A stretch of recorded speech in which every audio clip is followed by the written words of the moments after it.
This is Baron Hermer, right? Who is the Attorney General. Keir Starmer's personal selection, I believe, as Attorney General, right? Now, this is not the best photograph of him, actually. It looks quite authoritarian.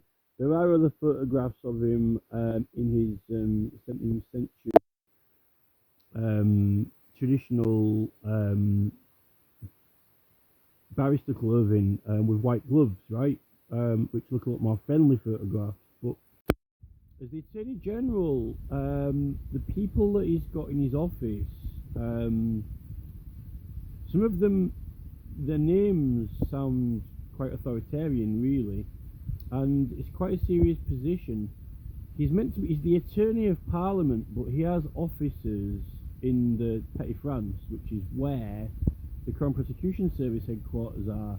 So it's all part of the Ministry of Justice and the Crown Prosecution Service, which the courts are meant to be impartial, and the Crown Prosecution Service is only 40 years old, really. It's quite a modern organisation, and I think it's become, I'm not saying they don't deal with, certain crimes, like serious crime, competently or professionally, but when it comes to honesty and integrity, I find that they're quite a cheating organisation, and they claim to be very above board. They've got lots of procedures and rules and regulations and checks and tests and all this, but my experience with them is that they've been very evasive, not honest, and they don't actually, behind the scenes, they don't really work to those rules, and the complaint process is a joke. I believe they've become a political body, and the American president office has made statements about their judges in America who have become politicised, and the courts always claim they're separate from Parliament, separate from the government, and that they act completely impartially and apply law. But when it comes to matters of their conduct and conflict of interest, you find that decisions they make and the way they do things, the timescale, is that they are acting politically. And we've got a lot of cases where barristers become judges, they acknowledge certain law, certain rights and privileges, and then those judges who have written papers on that and who know about it and have got a legal requirement to recognise it independently, regardless of the defendant and their claim, right, as an independent, they're meant to recognise it. They're not doing, and they're just switching it on and off. They're switching their knowledge on and off as it suits them. In this case, it's best if I don't want to have to recognise it, so I'll ignore it, right, when I know it, and I've got a legal obligation, right? And then they'll just switch it back on again, and then you find that some of the barristers are trainee judges, right? And I found a rule in constitutional law that says that no judge shall practice as a barrister in the business, right? Because of conflict of interest. And then you get these barristers who are like working for the Attorney General, who are appointed by the government, and then the Attorney General and that barrister has got legal requirement to recognise particular rights, political objects, and the overriding objectives, and they're not doing. In front of the very judge who wrote the paper on it, right? Which is insane. And then these barristers are not working for the Attorney General, for the government, then they end up getting employed by MPs privately, MP versus MP, and then they're not recognising the privileges, right? So you've got this absolute, well, when you ring a lawyer up, when you ring a solicitor's firm up, or a lawyer or a barrister, they claim that they've got to do all these checks, right? Like, oh, we've got to check for conflict of interest, and we've got to check for all these things. Now, they go through the motions, they say that, right? They say, oh, there's this, there's that, there's this, there's that, but really, like, I actually believe that it's been perverted, and they're actually really checking for something that they personally want to do or don't want to do, right? Whether they've got the capacity or not. And actually, the claimed reason why they've got to do it, for check for conflict of interest, they're not actually really checking for that. And in fact, they're using the words that say, I would check for conflict of interest, but really they're checking to see whether it's their own personal interest or not, whether they might like want to do it or not want to do it, right? Not for actual professional conflict of interest, the true one, right? Which is what you've got between when you've got barristers being employed and directed by the Attorney General on one day, meant to be on behalf of the government, but then they're working privately or even for an MP, a member of Parliament, versus another MP, and they're working for a member of the public. Then they're opposing a member of the public who's using the same rights and privileges, but then they're just ignoring them, like in Tommy Robinson's case, right? Aidan Eadley was working the Attorney General versus Tommy Robinson. Every single party in those proceedings has got a legal obligation and the overriding objectives, right? Independently. It's got nothing to do with what the claimant decides they're going to use or not decides they're going to use. That you've got to be assessed. This stems back to at least to the Public Order Act 1936, which requires the Attorney General and Chief of Police to assess for any political objects, right? And that's exactly what Justice Johnson did with Lord Hanningfield. He was saying, there's a political object here of Parliament and it's privileged, right? Which happened to be Lord Hanningfield himself was the political object himself, right? And his money, his pound notes, his money, right? His finances with the Lords, right? So what they're doing, these people, is, right, when you've got an overriding objective in the procedure rules, it doesn't matter what case it is, every single case that goes through there, right, it's not limited to the Public Order Act anymore, right? It doesn't matter if it's a public order offence. In 2005, they decided that every single criminal and civil case which goes through the courts has got to be assessed for rights, which may be evident. Parties have got a responsibility of recognition. That includes the Crown Prosecution Service, right? Who didn't exist in 1936. But the Crown Prosecution Service have really got to do it on behalf of the Attorney General. That's why they're in Petty France. That's why they're in the Ministry of Justice, buildings and all that, next door to the Constitution Society and so forth. So the CPS aren't doing. And the offences against these are illegal prosecutions, so they're going to be prosecuted.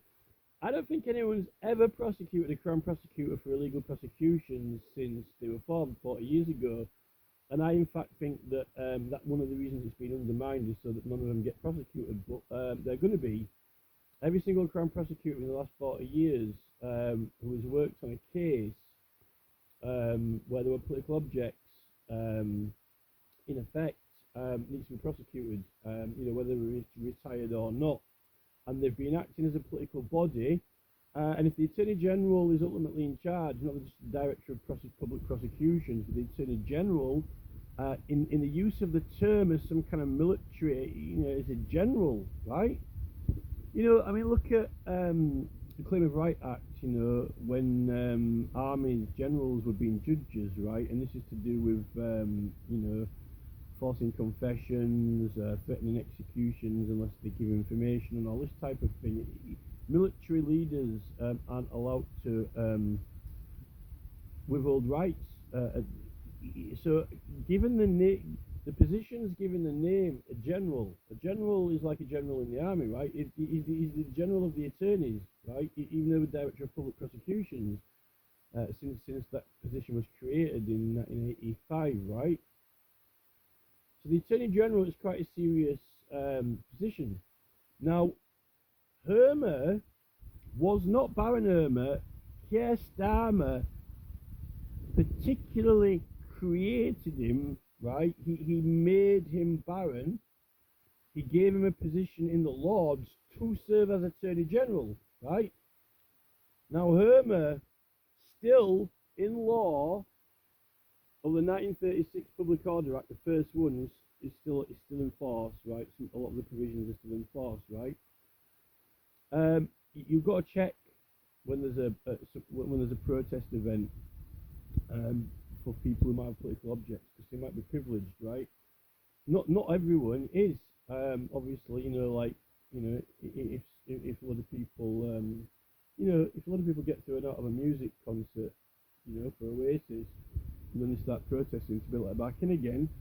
That is not a political cause to the government, right? It's saying like it's a lot of people protesting that they want to go back into music festival, right? And this is what the government don't like. They don't want to admit that there are privileged and non-privileged events. And even Elon Musk, who supports free speech, apparently he's on the fence on this, or probably over the other side. We probably can't rely on him, you know. And we don't even know if we can rely on Donald Trump or not, although this is England, not America, so Donald Trump probably ultimately doesn't matter. But at least he's acknowledging, you know, issues with judges being biased, right? But going back to the Attorney General, right? I want to show you this list of past Attorney Generals. So if we go to the list of Attorney Generals, it's quite long. It goes, the position does go all the way back to the 1200s, okay? So the King's always had a solicitor of the parliaments, right? Now the Attorney General always meets with the Petitions Committee. He's always appointed to serve the Petitions Committee, right? Now, some of these people have actually got peerages, right, or titles, but it doesn't say unless you click on them, right? And some of them you can't click on some of them. Some of them, right, were given titles for serving. So they were only given titles because of their work as Attorney General afterwards, right? So let's just go through this list, right? Now, some of this list is not completely correct in the sense that some of these people have got titles, right? But it's not showing their title in this list unless you click on them. But you've got to check when did they get given their title or peerage, and was it given as a reward for serving as the Attorney General or other position in Parliament, right? But we'll go with the list, right, because this is meant to be accurate and correct, but I have clicked on a few of these, and some of them have got titles when you go to their specific page, which aren't on this list, but when you look at when they were given the title, I think you will find that most of them have been given it after they served as the Attorney General. We'll go through this. So we've got like William Bonville, William de Gizzenham, Gilbert de Fontaine, Alvarez of Wakingham, John Falconer, William of Selby. So we'll go down here, right? So 13th century, none of those persons are listed with a title, and not many of them have even got their own page, right? The 14th century, go through the 14th century, they're just given a name. 15th century, I'll try to click on some of these. He was a justice eventually as well. Oh, he was a sir. So he was sir. So he was a sir, and he was also served as a justice. He was made Baron of the Exchequer, the head judge of the jurisdiction. So he won't have been Baron of the Exchequer at the same time as Attorney General, though, will he? I don't think Baron of the Exchequer is... I think that was a position in like, you know, Chancellor of the Exchequer while they were serving as well, right? 16th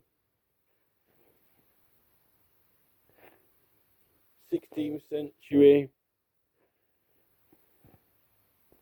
So I click on a few of these. Sir Edward Coke. That was a good... Here we got Sir Edward Coke, the person that everyone's writing about as one of the main sources about these issues that we've got to discuss about privileges and so forth. Or particularly William Prynne always refers to him.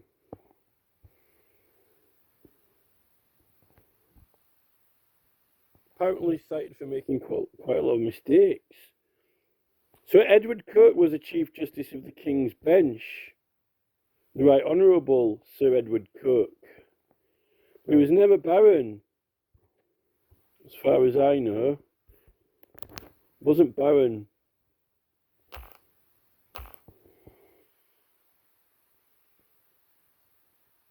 So a lot of these people did get knighted as well. Although I don't know whether it's because they were Knights of the Shire and they kept the title, or whether it's because they were also belted knights. So in 1600s, Sir John Banks, but he's not. He was a Chief Justice as well, and he was Attorney General. Just Edward Herbert, Robert Heath, Sir Robert Heath, Sir... Oh, here we've got a Baron. But when was he given the Baron? He was a third son of Wiganor, the fourth Baron. He was created Baron Guildford in 1683 after becoming Lord Keeper of the Great Seal. So 1683. So this is what I'm saying. This is the whole point of this discussion. 1683. When was it? When was it? 1683. Oh, sorry. We'll go back to the list, right? So he was made Baron, right, in 1683. Francis North. 1683. Oh, right. So 73. So he was Chief Justice 73 to 75. So I'm right. This is the type of thing that I'm trying to say to you, right? So, for example, Francis North was Attorney General before he was made a Baron. So he wasn't a member of the House of Peers, House of Lords, at the same time he was Attorney General, right?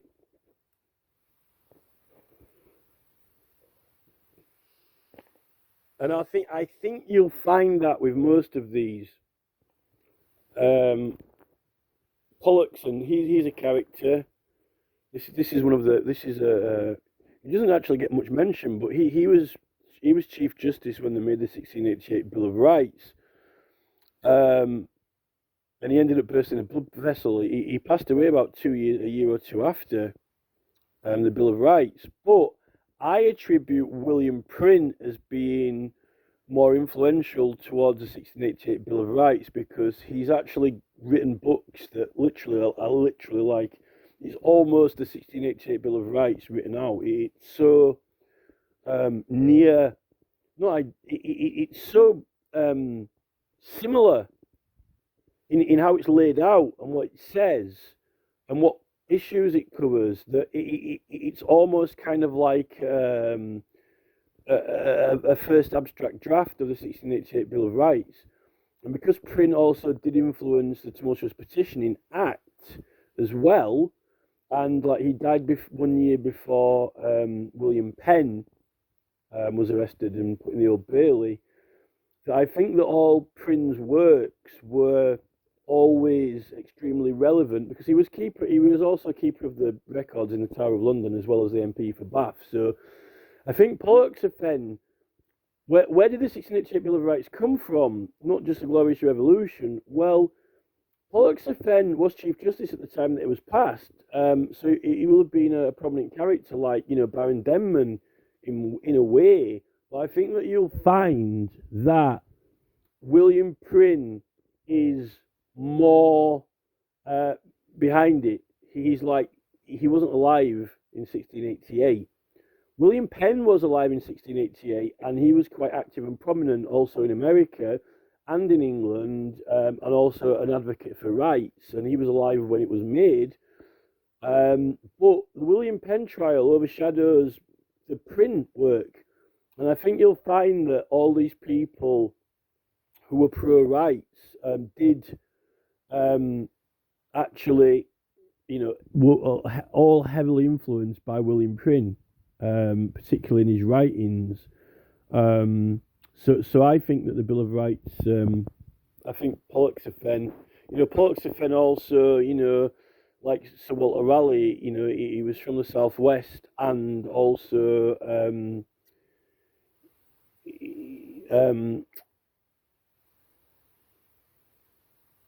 I forgot his name now.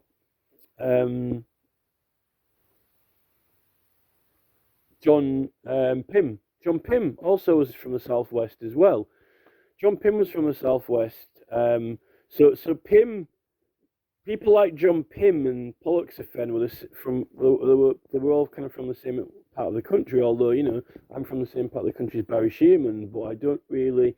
He's never done anything for me, and I've never advocated for the Labour Party. Or in fact, Barry Shearman had perfect opportunity to stand up for the rights and liberties of the subject his whole career, but he completely failed. And maybe he did his surgeries with people, but I don't think that he did. Just oblivious to it,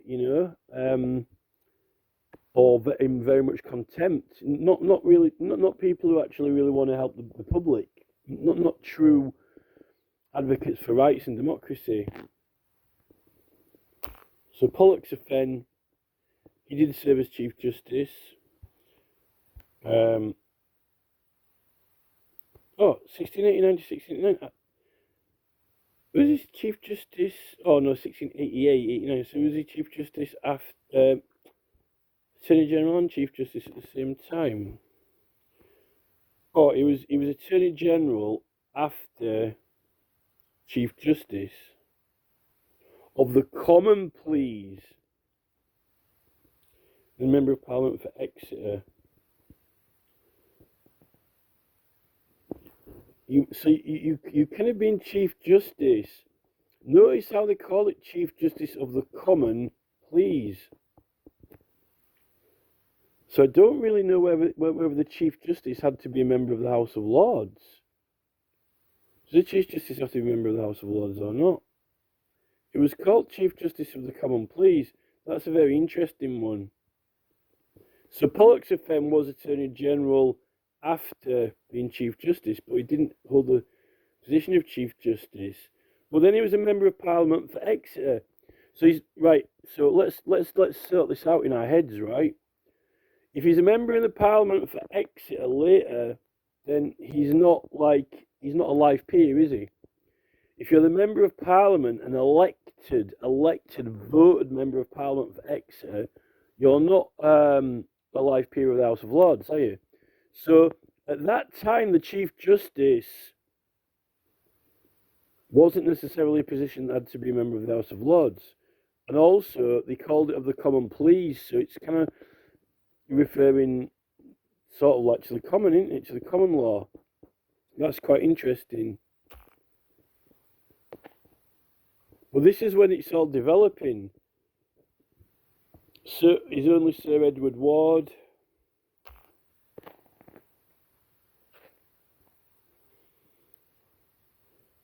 Another night.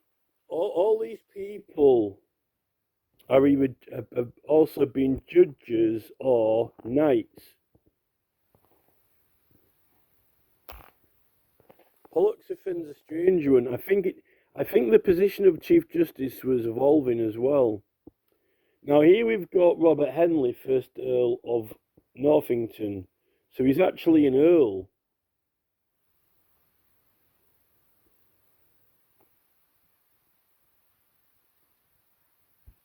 It was Lord Chancellor, remember the Whig Party, Lord Keeper of the Great Seal,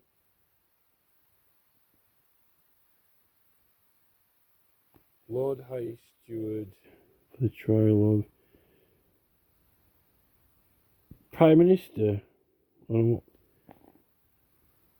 Chancellor, Lord President,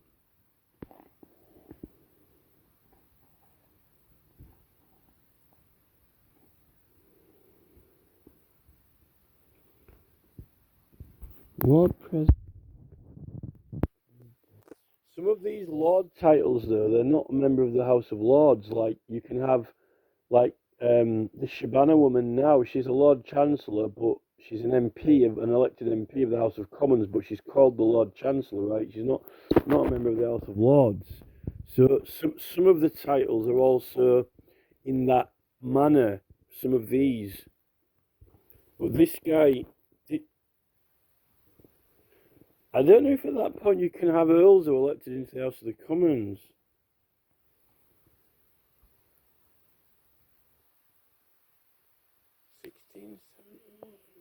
Chancellor, 1761.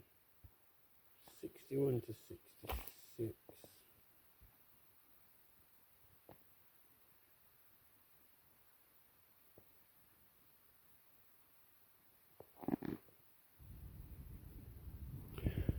It that's 56, isn't it? It's looking like he was the Attorney General before all of that, but he was an Earl, so I don't really know. See, we've got first Earl Camden,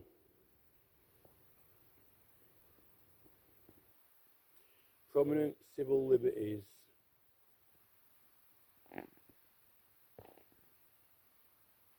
Lord High Chancellor.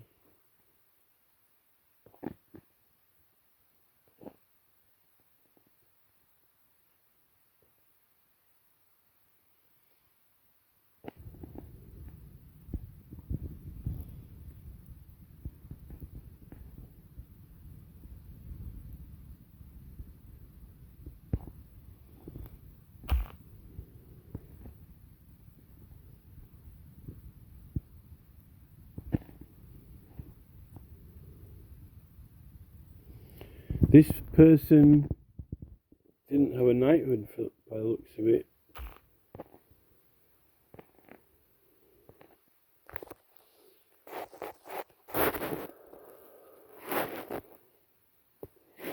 A lot of these people are knights of the realm, or got knighted. So we go through the 1800s. Baron Truro.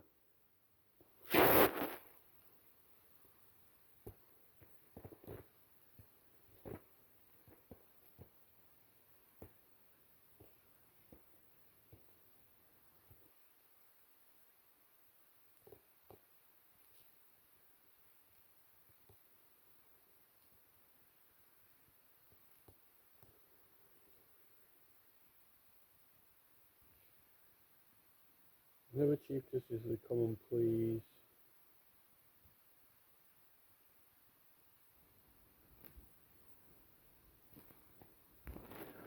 All right. I was created Baron Truro of Bowes in the County of Middlesex. He held this later office, right? So he was made. So, like I say, that's another example. He was made a baron after serving as Attorney General. Right.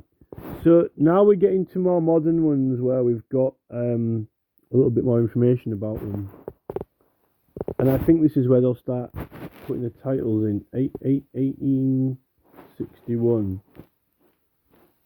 So this is just William Atherton, a politician, and then we've just got well, this is first Earl Selborne, English lawyer and politician. He says,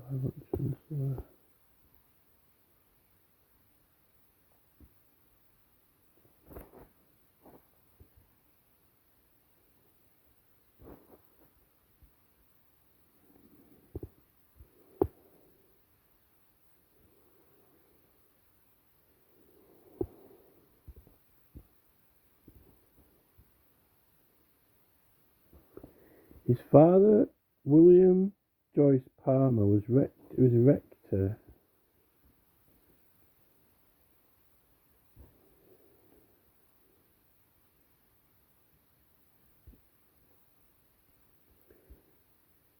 Called to the bar.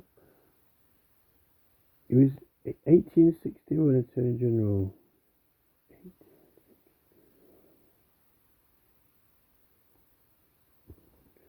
He was created Baron Selborne in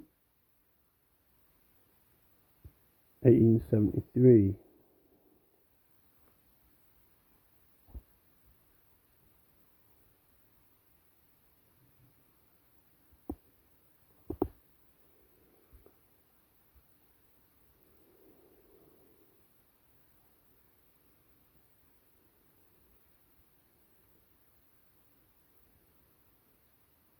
So that's after as well.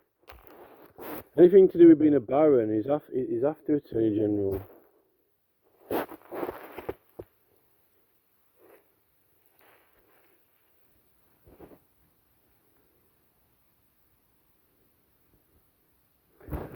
First Earl, so that like he's the first one, right? First Earl. So it's not like, you know, these earls have been like, you know, forever. I thought earls and viscounts were mainly somehow kind of relatives of the royal family, but he's the first earl, so he's the first one, so it's not like he automatically got it from someone else, right? So it's actually just been created for him. It's been created for him to be an earl. He's the first one, so he will have got it as a reward. So I can't see him serving attorney general until after he got it rewarded afterwards.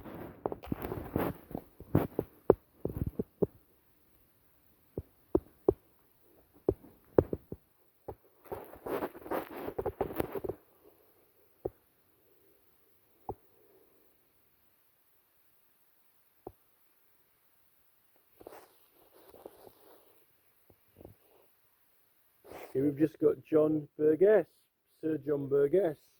Nothing too flashy.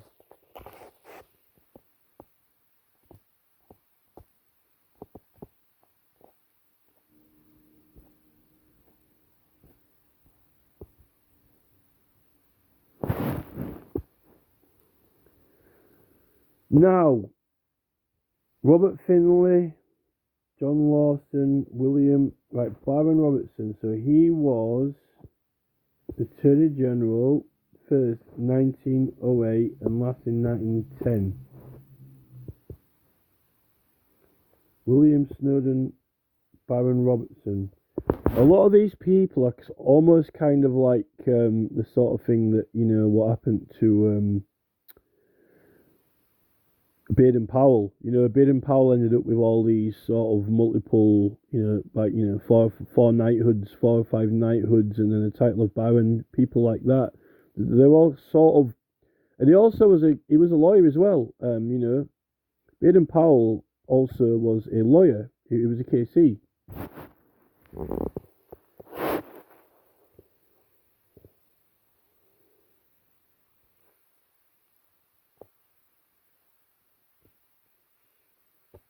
He was elected as a member of Parliament, right? So not the Lords.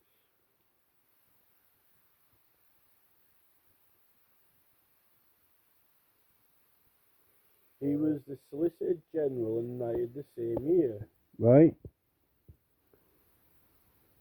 Also as a Middle Order of the Appealing Ordinary and a Life Peer, titled by Robinson. So that's 10. That's 1910. So that's after, just after we finished. Then straight after we finished.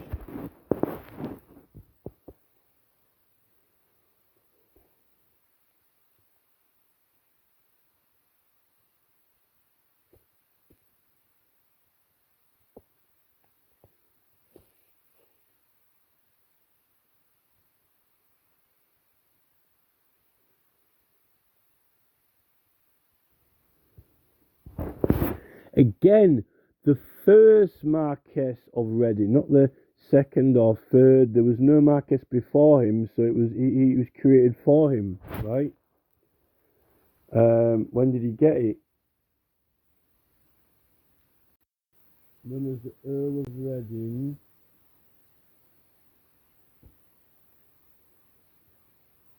1917.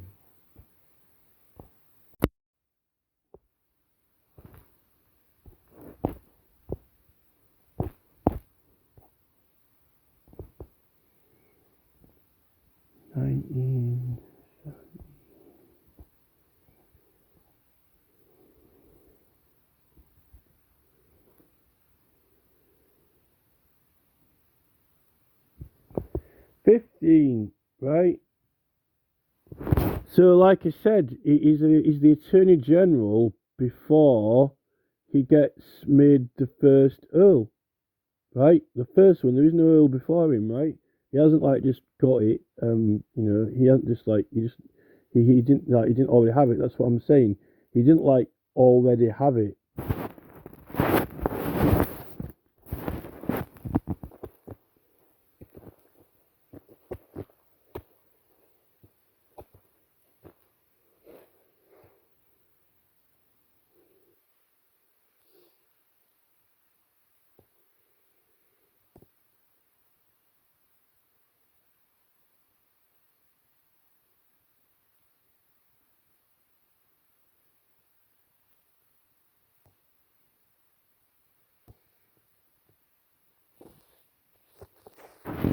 Hartley Shawcross, MP. He was Baron Shawcross. When was he made Baron Shawcross? He was barrister in Labour. When was he made Baron? Oh, House of Lords.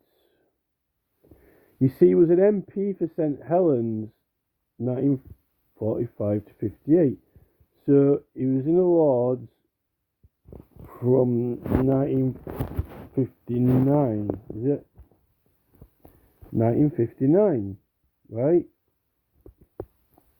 1959.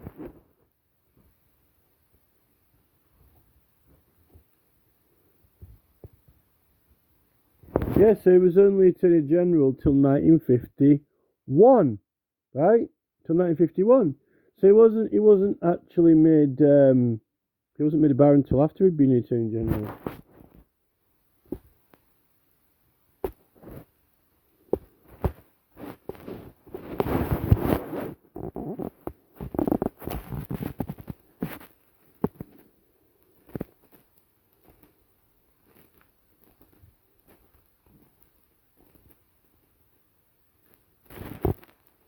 Reginald Butler. First Viscount. You see again the first Viscount, the first one, the first Viscount.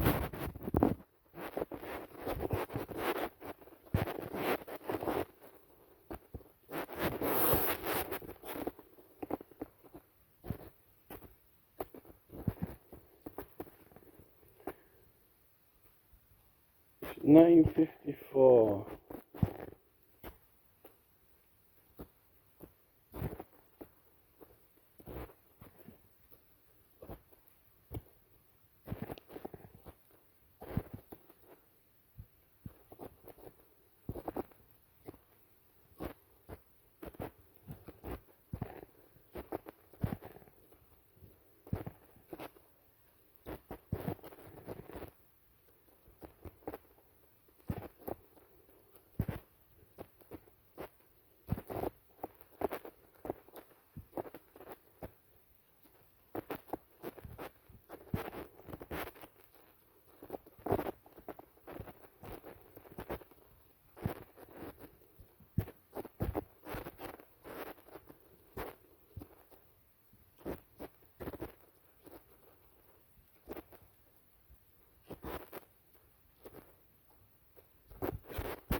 So I think he also got it as well, given as a reward.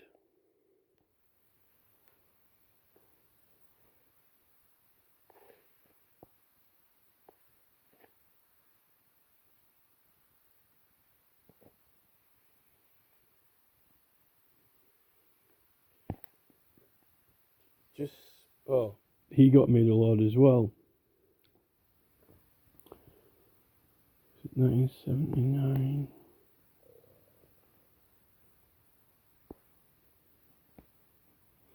You see, he was a member of Parliament until 1983, so he couldn't have been a member of the House of Lords. He was from Dulwich. He was Dulwich till 1983, right? He's Dulwich till 1983. So he was only Attorney General till 79. So he wasn't a Lord at the same time as being Attorney General either.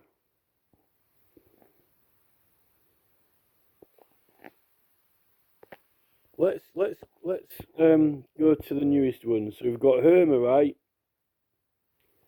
Prentice definitely wasn't a member of the Lords. Michael Ellis, MP for Northampton, definitely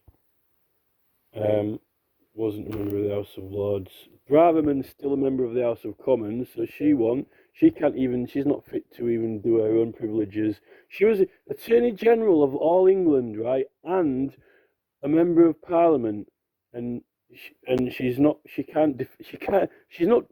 or capable to defend herself at law.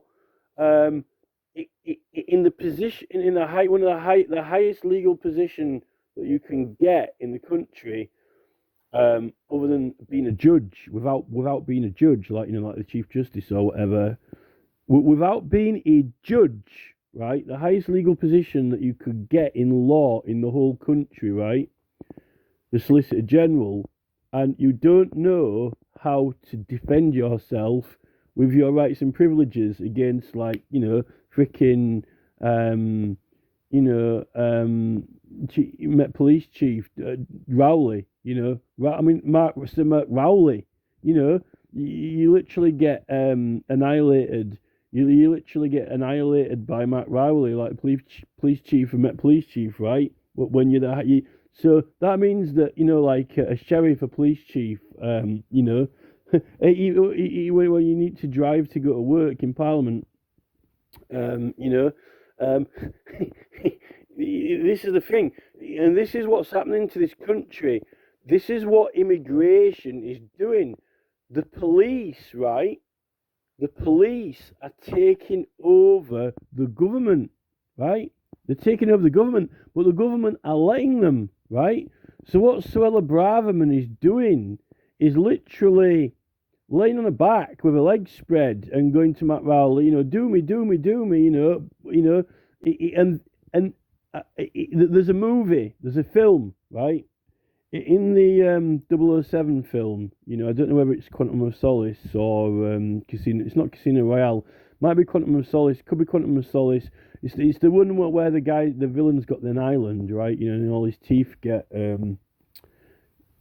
he gets acid on his teeth, and then he's put in some kind of like solitary confinement in some kind of plastic cell thing like Magneto or something. I don't know, but it's that Bond film anyway. It can only be it's either Quantum of Solace, Casino Royale. It's not Casino Royale because it's a different villain.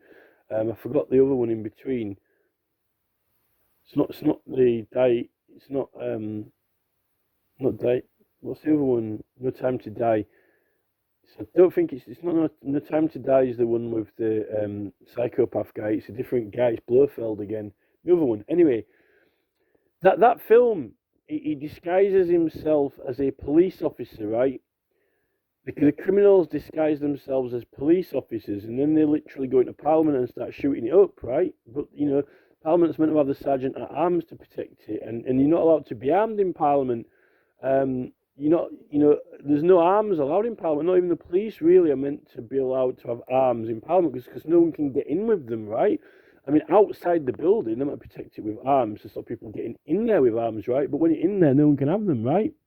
You would have thought, except the sergeant at arms. But they don't really traditionally have sergeant at arms, really. It's more of a ceremonial position, so they're delegating, police officers, constables are acting, contracted to act as under the authority of the sergeant at arms, right? But they're only normal police officers. They're not acting. They're acting under the jurisdiction of Parliament, right? They're not acting as normal police officers, right? Just as the Met Police. It's they're serving under. A little bit like Beefeaters, kind of thing. You got Charles has got Beefeaters, and the Royal Guard, but for Parliament, right? So, like that. But that's effectively what they're doing. I mean, and there's an intelligence to it where this is when you get into Tony Blair. This is when you get into like the criminal mastermind Tony Blair, who abolishes treason.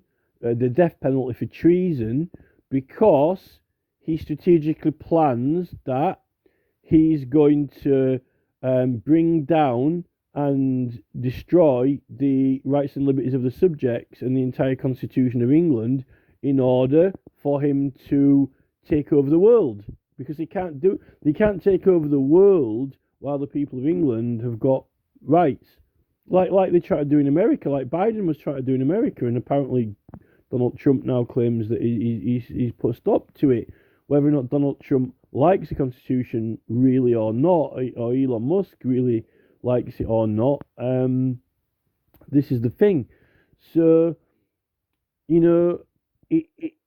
what it is, it's very devious people like Tony Brown and Gordon Blair, and this William Whitelaw and George Younger, Margaret Thatcher. This is when Parliament becomes a stage show, charades, an act for television, and they know exactly what they're doing, but they're acting it out on display for public, and then they're lying to people in green papers and things like that, right? And that they're cunningly trying to deceive the people.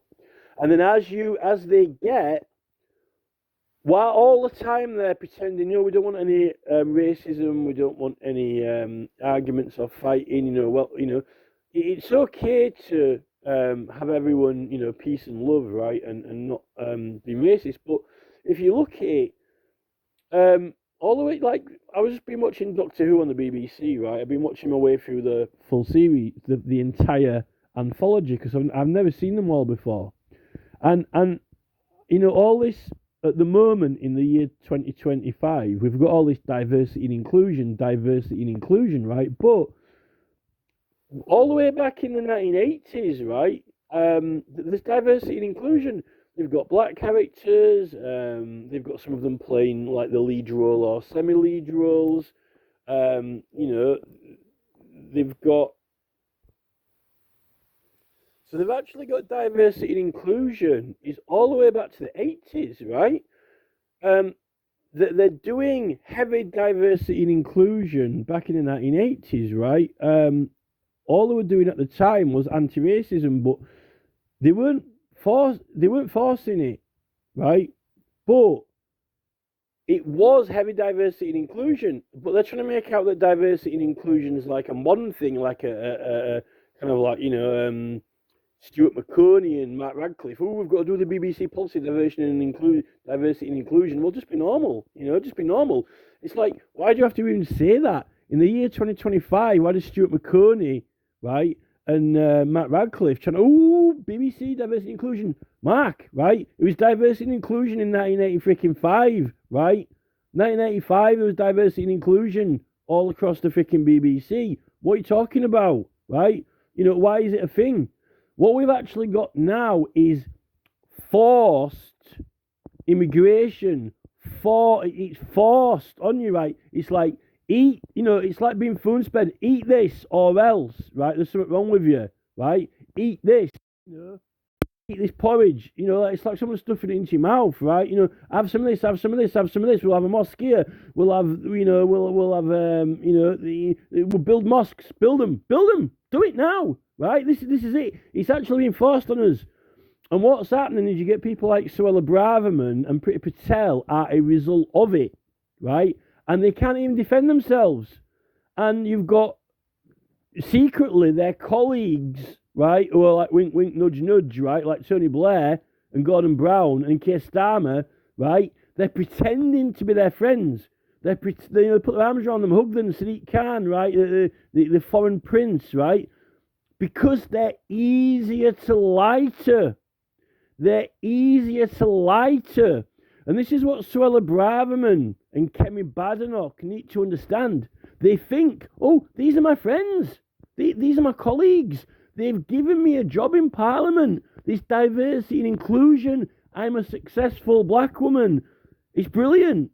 But then you got Mark Rowley, was like a little rabbit, giving Suella Braverman, he's fucking her, basically, because she's not capable of defending herself, because she's actually there to be manipulated and controlled, right? But she thinks that she's on the front line with Priti Patel, going, we're doing all these, rights, No, there's been diversity and inclusion since 1985, right? No problems. Now it's actually being forced. It's a forced takeover. And by the time that Tony Blair and Sir Keir Starmer and the World Economic Forum have finished, they're hoping that the whole country, in fact the world, will be able to lay down on its back and take it like Suella Braverman, right? Like Mark Rowley doing her. doing her, right? Lay back and think of England. She can't protect herself from these men, these abusive, lying men who write lies in the law. And Tony Blair, he's protected himself. He's removed the death penalty for treason, right? Treasonous Tony, right? Now, why would any of the citizens of England, right? Why would any of the subjects, why would any of the normal people, the working class, need to abolish that law? Because we've got the right to petition the king, and all prosecutions for doing so are illegal. So, look at Graham Smith with his Republic campaign, right? We don't need to abolish death penalty for treason, because we can complain against the king for anything, right? Without being prosecuted. But who would need to abolish the death penalty for treason? Surely someone who was going to plot and strategically plan for treason, like subverting the liberties of the realm, right? Diverse and evil judges, ministers, and councillors subverting the rights and liberties of the subject, like Joe Biden, supposedly was trying to do with Kamala Harris. Tony Blair is the only diverse and evil judges, ministers, and councillors are really in a position for any real treason. I mean, George Galloway, was shouting out on his channel that he didn't mean his oath when he was sworn in, right? You don't need to like Charles, to be honest, and stand up for your country, right? You got the right to complain about things, right? But when you say that you swear something and you were lying and you don't mean it, then what integrity is there? But they're not going to do anything to George Galloway because they don't want it to be possible that you can do anything to anyone, right? Let alone themselves. Perjury is not treason, though. That's a different offence, right? Perjury is not treason, but it's a very serious offence. Treason is actually crimes against the country, which is not actually the specific crime of perjury. I think this whole World Economic Forum thing is actually the WHO, the World Health Organization, tried to do this against the Act of Settlement. They tried to do it, and America are out now. America are out of the WHO, right? They tried to do it to us. I complained. I made a judicial complaint against Charles, right? Charles is the king, right? He's got a judicial position, right? He has got a judicial position because he's king, right? You can complain about him. I complained under the 1700 Act of Settlement. I said that he's going and making representations to the WHO and WEF and shaking hands with them, in connection with these deals, right? The Act of Settlement says that we can have those deals. But Tony Blair, he's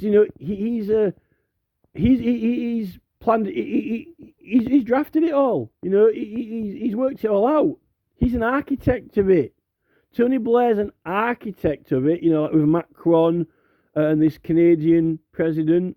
The president of Canada. He's part of it all as well, right? Treasonous Tony. If you're going to go do a crime, right, like Tony Blair, treason, then you're going to go and abolish the law that, the death penalty, because he's going to go do it. I mean, I don't know how much involved Charles is in it, I don't know. Am I allowed to accuse Charles? Well, I complained against, well, I can, because I've got the right to petition him that, he grievance, isn't it? That is, what about the Act of Settlement 1700? So this is the thing. Well, what's interesting with the whole kind of like Sadiq Khan, Mayor of London, all these, cities taking over, is that it's only the people in the cities who are voting to rejoin the EU, no one in the countryside is. And most of the cities are only voting that way because they've got the highest number of immigrants and ethnic minorities. So it is, in the ballot box, it's foreign voting. And but yet these people are calling out foreign influence on... College General Election petitioner Michael Westwood's, right? But when they're doing it themselves, actually as MPs, they don't even need people to sign a petition because they're going to bloody go well and do it anyway. They're voting in Parliament on it, let alone on whether we're signing petitions or not. They're voting for it in Parliament, right? So, I mean, in fact, this Public Order Act 936 review green paper, right, which lies in it, right, this is treason because it claims that there's no right to assemble. When the Public Order Act has a right to assemble, then it's claiming, oh, we're just doing this green paper to incite debate. Well, you don't incite debate unless you set out the facts and the law. You set out the facts and the law as it is, and then you debate what it should be. You don't lie about them and then, leave it out. They made a blatant claim that there's no Public Meeting Act, right? No right to assemble together in public, which is a lie. So if you're going to do that, and then it all started, in my opinion, in the law around the mid-80s, right, to late 80s, when they started mentioning all these European Union, rights.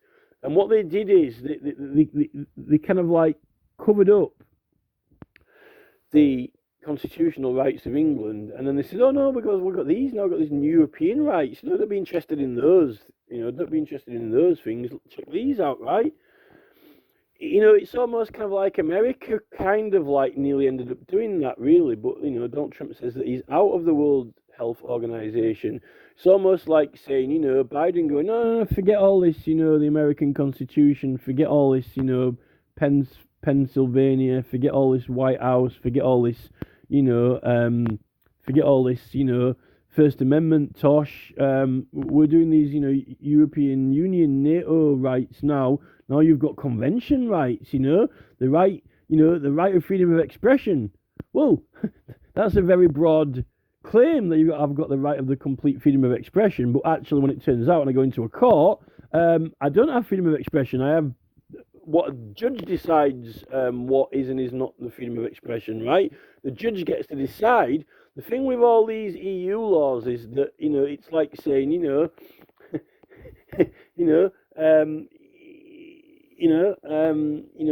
got rainbow rights, but then the judge says, well, yeah, but you can't really have purple and you can't have red and yellow, what's left, the judge seems to be some kind of prism that can filter out, randomly, depending on what they fancy, because these articles they're not codified, they're not even defined, right?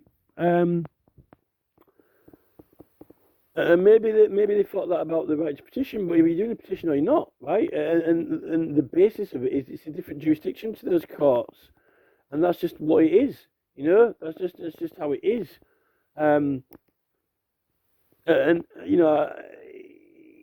What is even going on now with all this, trying to merge the church and Islam and Muslim into one kind of like religion, playing music in churches, if not to assimilate them. I don't know, But they're definitely not having the vote on it. They're just going to doing it anyway, that's for sure. But, how does that figure into this? Well, I think they're definitely attempted to deceive us and lie. Surely there has to be some sort of, subverting the rights and liberties of the realm is a thing. But is it just corrupt and illegal practices? It's not perjury. Perjury is separate. Is it treason? And we'll have to look it up. And whatever it is, Tony Blair's abolished the death penalty for it. What are these people trying to achieve? What are these mechanisms of implementation? Well, the mechanisms of implementation are definitely trying to take away these rights. And, Baron Hermer is, he claims that he's going to sort out the whole English legal system. But, if you're going to sort out the whole legal English system, you don't carry on doing it wrong while you're pretending to, sort it all out and then say, right, we'll carry on doing it wrong. And then when I've sorted this all out, then we'll put it all right again. All right, can you just stop doing it wrong? And then, when you finish sorting out all the wrongs, then you can sort them out, right? No, we'll just carry on doing it wrong while I'm looking into it. So, right, just carry on as we are, keep doing it wrong, and then after I've, checked it all out and sorted it out, then we'll put it all right. Not like, all right, stop now, right, stop doing it wrong. Now I've got to see this backlog of wrongs. This is the thing. So can Hermer be Baron Hermer? Because if he's a privileged peer, you're not allowed to have a conflict of interest between the privileges of the House of Commons and the privileges of the House of Lords, right? Most of these people, you'll find, in fact, probably all of them, got given the title as a reward for their service afterwards. Michael Ellis. Philip Brabham was Attorney General twice. And Michael Ellis was twice. Geoffrey Cox. He's Sir Geoffrey Cox. This is the guy here, look. He's still knocking out tweets. Just similar to Max Hill. Max Hill, also been commended and awarded. He got a knighthood for it. Sir Jeremy Wright, he was Attorney General. When was that? 2014. So Jeremy Wright will have been the Attorney General when that'll have mattered to me when I first started. He looks like he might have been, if I'd have known what I know now, I might have even been able to get him to sort it out, because he looks alright, that guy. But then we went to this Geoffrey Cox. I mean, look at this guy. He's not going to sort anything out. He's still knocking out tweets.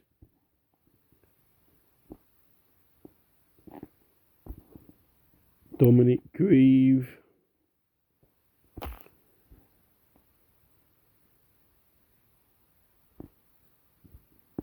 Patricia Scotland. So she was 2010. And did she get made Baroness after?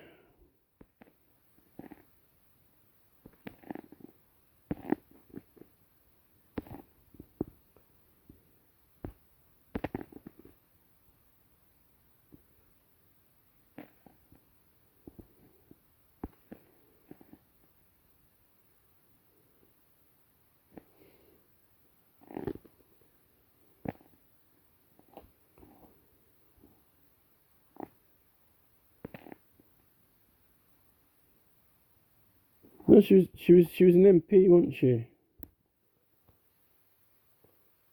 Secretary of State. 2010. Oh, yes, she was Attorney General before Secretary of State.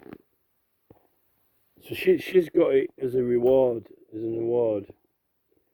And then Baron Peter Goldsmith, 2007. 2007.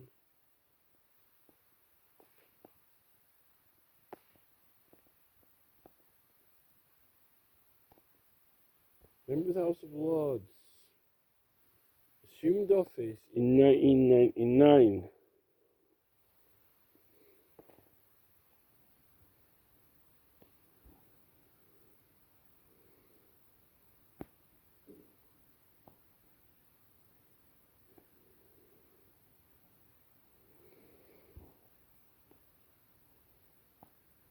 Was he ever an MP?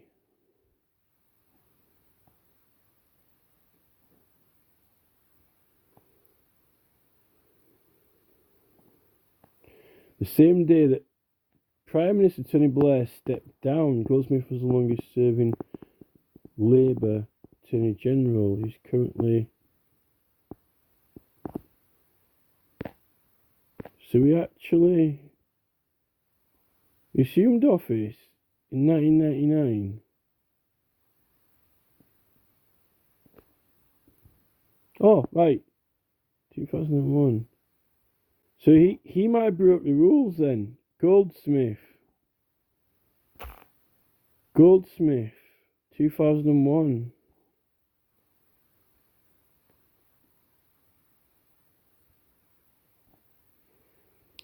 Gareth Williams.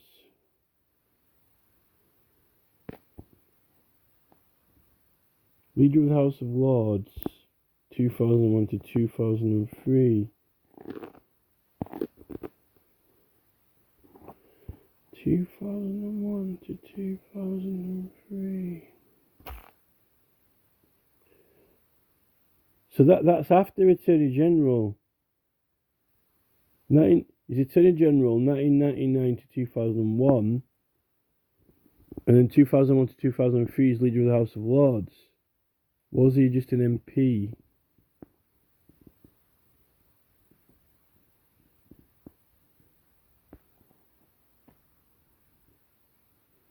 He might not have been both at the same time. Life peerage. 1992 to 1992 to 2003.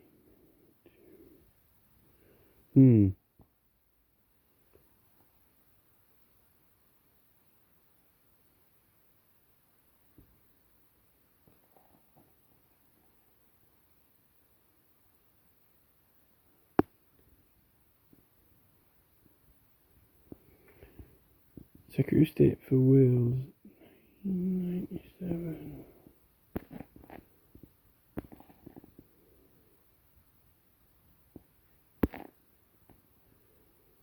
2001. 2001. Yeah, so that were after he got made he got put in the House of Lords after just Nicholas Liddell. That guy looks a bit like Kennedy, doesn't he? Tiny bit. Just Patrick Mayhew.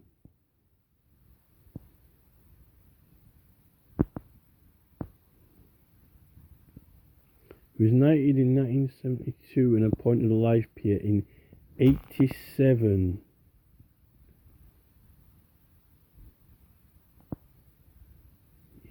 Right, so that's after. It was 87. It was 87.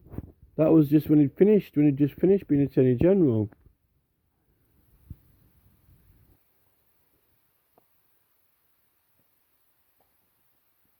Owen Rawlinson, Attorney General of England Wales, 70-74. Solicitor General, 70-74. So he's an MP. 70-74. Reginald Butler. Just Hartley Shawcross.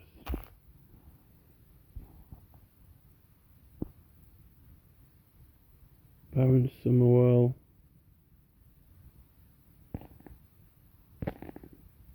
Attorney General. Solicitor General.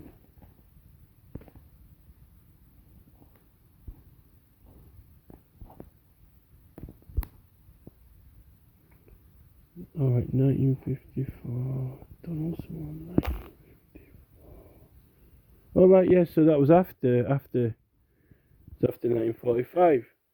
So I I'm not going to go through every single one of these, but I don't think that you're meant to do it. I don't think that you're meant to be the Attorney General at the same time as you're in the House of Lords. I think well over 50%, and likely, if you check through these, I think that there's an extremely very low percentage of them who were already a peer when they were appointed Attorney General. And I think that is an error and mistake on behalf of the government.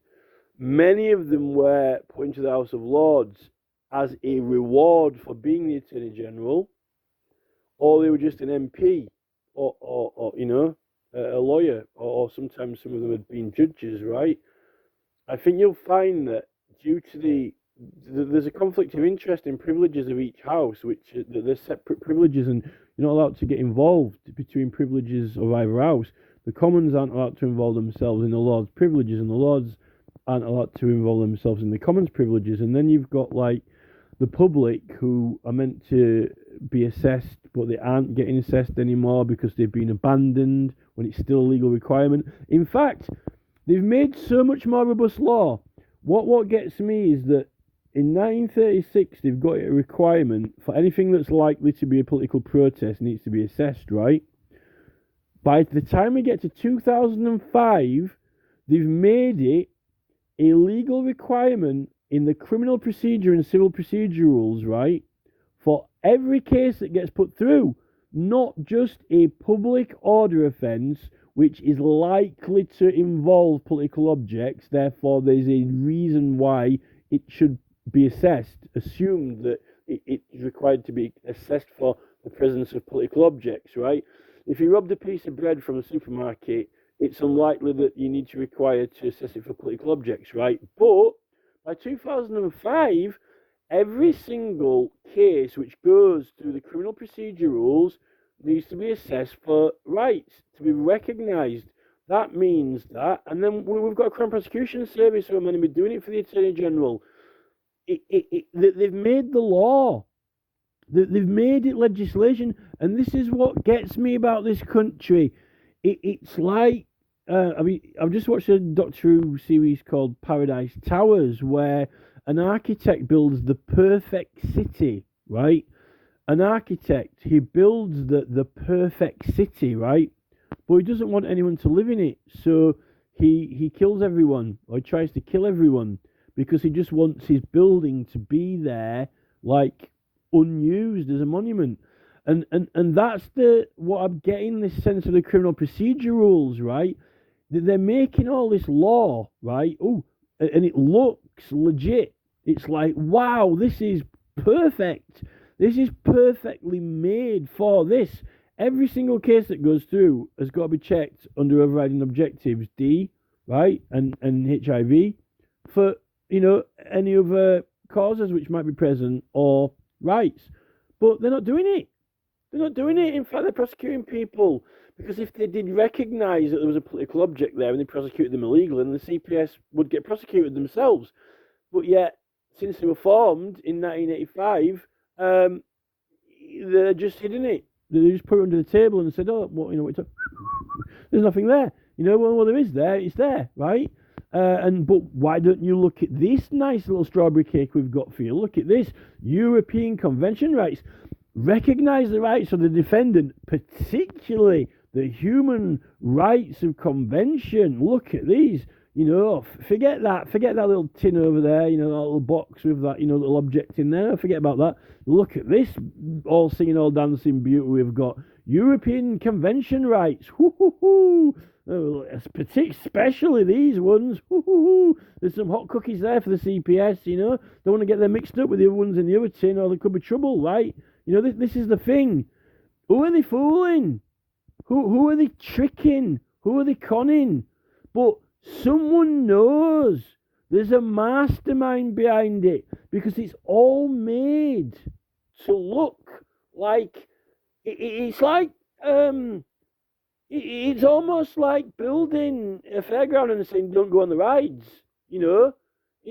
It's like that, and I don't know why they do it. And then all this tosh lies.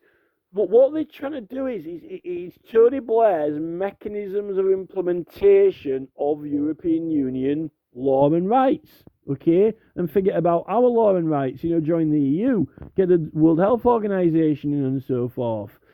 It's treason, because what they've done is they've lied in government papers, they've redacted information out of, like Erskine May book and changed the name of it from usage of Parliament to, parliamentary practice, and so forth. This is what Tony Blair's been up to, and whether it was Margaret Thatcher or not, or whether it was Queen Elizabeth II, or Philip or whoever, whether they were all winking at each other. Then you've got, Suella Braverman who's, flying a flag, going, inclusion and diversity.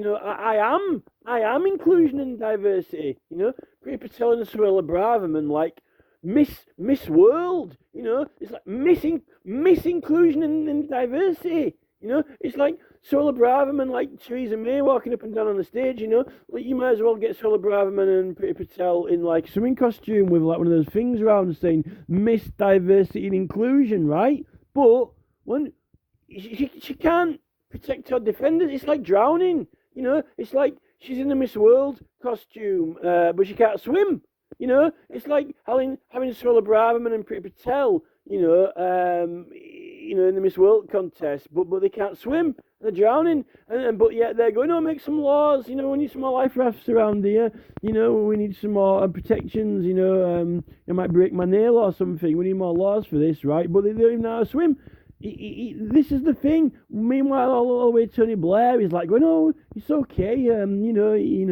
Lean on me when you need a friend. Everybody needs somebody to lean on. It's like Tony Blair. It's like, how? But yet we, right? You know, us, the citizens. You know, we are meant to be the ones who are wrong, bad people, right?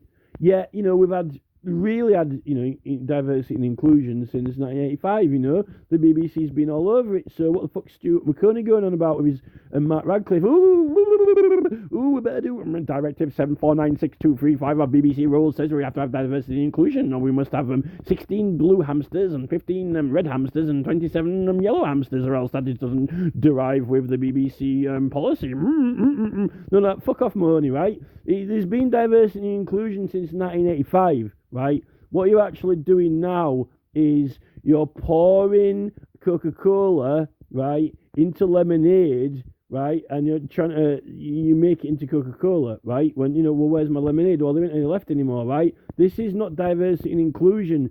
This is changing the substance of the material, right? Changing the substance of the material, corrupting it. And this is the thing, right? It's strategic. It's strategic. We're being deceived, right? And the victims are Suella Braverman and Priti Patel, right? And it's encourageable because they're rewarding Khan. He's getting knighthoods. Didn't he do well, right? He misbehaves and breaks the constitution of the country because it's all in line with these Tony Blair, G40 cities, takeover, Agenda 25, whatever you want to call it, right? Which is a foreign strategy and plan, but then they're saying that foreign forces are helping fill petitions up of, Michael Westwood. So they're hypocrites. And these are the problems that this it's not diversity and inclusion, it's force feeding. It's actually force feeding foreign policy, right? It's force feeding foreign policy so that treasonous, diverse and evil ministers, councillors and judges can take over the world by beating their opponents.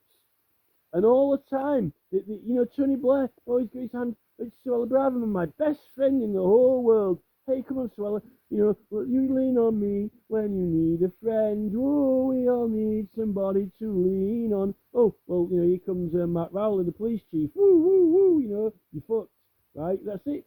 Matt Rowley's not fucking Tony Blair, is he, for treason? Is he? Tony Blair's taking away the death penalty for treason, right?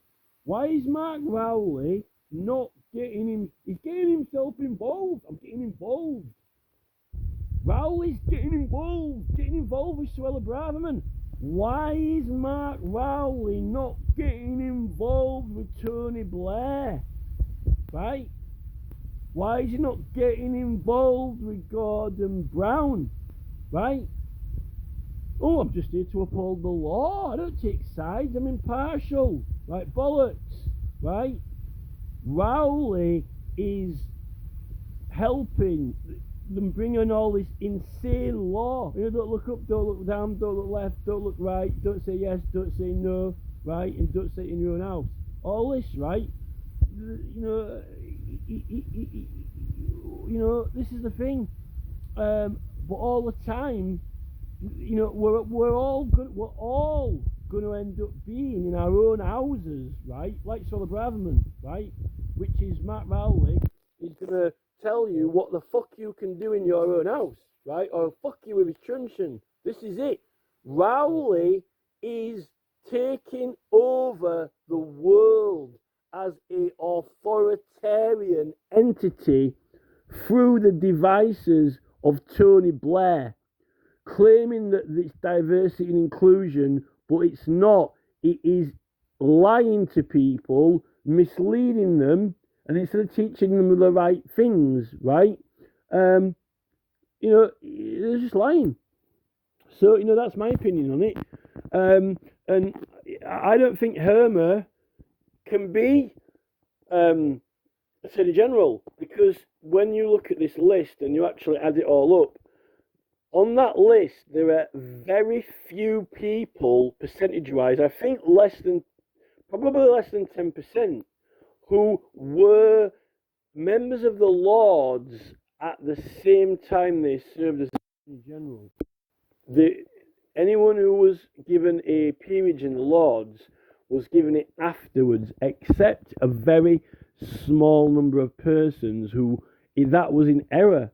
I don't think they were supposed to do it because of the conflict of the privileges of the House of Lords and the House of Commons. So, this is just like, my abstract opinion, which, think of it what you want, but it doesn't mean that I'm, it's not got nothing to do with hating people or not liking people. It's actually got to do with the truth, and I think people like Solar Braverman are the victims, that they're being misled, right? That they're being misled. I don't know whether it's because they're women, but then, women being in Parliament has brought in a lot of policy, a lot of different policy to what was when there weren't any women in Parliament, right? And they've got their own agendas as well.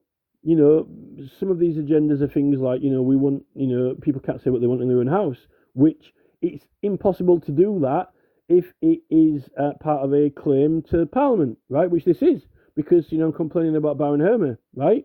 I'm claiming that the Attorney General should only be given a peerage in the House of Lords after he's left the office of Attorney General, right? So this is all part of that complaint. So, that's it.